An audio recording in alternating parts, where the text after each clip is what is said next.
اہل ایمان جو ہوتے ہیں ان کی زندگی بڑی بافیض ہوتی ہے، اور صحیح بخاری میں موجود ہے، حضور علیہ السلام نے فرمایا اگر کوئی بندہ کو نیک کام کرتا تھا پھر وہ بیمار ہو گیا تو کریم محبوب علیہ السلام فرماتے ہیں رب فرشتوں سے فرماتا ہے کہ چونکہ تقدیر کی رسی نے اس بندے کو جکڑ لیا ہے، لہذا وہ جو نیک اعمال کرتا تھا نا صحت کی حالت میں، وہ تم اس کے نامہ اعمال میں لکھتے رہنا، اس کو وہ اجر دیا جائے گا جو کبھی ختم نہیں ہوگا۔ ہمارا یہ مسئلہ ہوتا ہے کہ ہم نہ مفت کا احساس کمزوری کا شکار ہوتے ہیں۔ ہمارے بزرگ تھے وہ فرمایا کرتے تھے کہ بھائی اگر تمہیں کوئی بندہ مولوی صاحب گئے تو پریشان نہیں ہونا، اس کو باعث فخر سمجھنا ہے، اس میں کمزوری والی کون سی بات ہے؟ اسے اپنی عزت کا احترام کا پتہ ہونا چاہیے، اسے پتہ ہونا چاہیے اللہ نے اسے کیا اعزاز عطا کیا۔ بعض لوگ پریشان ہو کر میں نے تو میرا مولوی نہ سمجھی، وہ کہتے تھے اسے کہا کرو نہیں تو مینوں سمجھی میں مولوی ہاں۔ حضرت فقیہ اعظم حضرت مفتی محمد نور اللہ صاحب بصیر پوری رحمۃ اللہ علیہ، کچھ چیزیں ایسی ہوتی ہیں جو کہہ دی جائیں تو وہ لفظوں اور جملوں میں بند ہو جاتی ہیں، اور ان کو کہہ دینے سے ان کی حد مقرر ہو جاتی ہے۔ گویا وہ ایک شخص تھا شاداب بہاروں جیسا، پرانے دور میں نئی سوچیں رکھنے والی ایک خوبصورت شخصیت کا نام تھا۔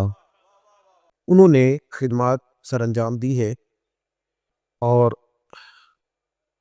اپنے دائیں بائیں رہنے والوں کو اور مزاج کو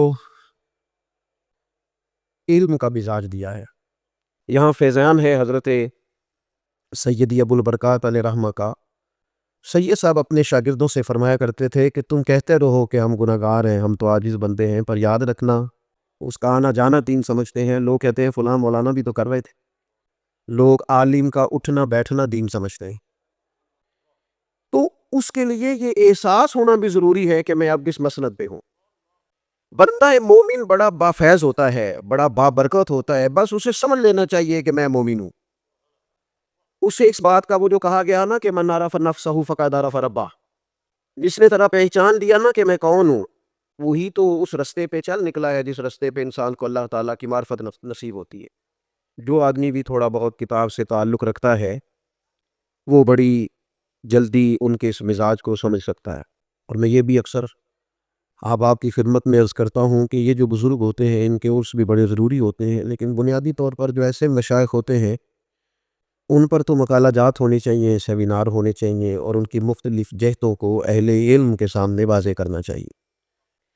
چونکہ میں اور آپ عوام ہیں تو میں نے دو چار باتیں آپ کی خدمت میں اس اجتماع سے فائدہ لیتے ہوئے عرض کرنی ہے، تاکہ ان کا جو علمی کام ہے وہ علمی حلقوں کے اندر زیادہ سے زیادہ پہنچایا جا سکے۔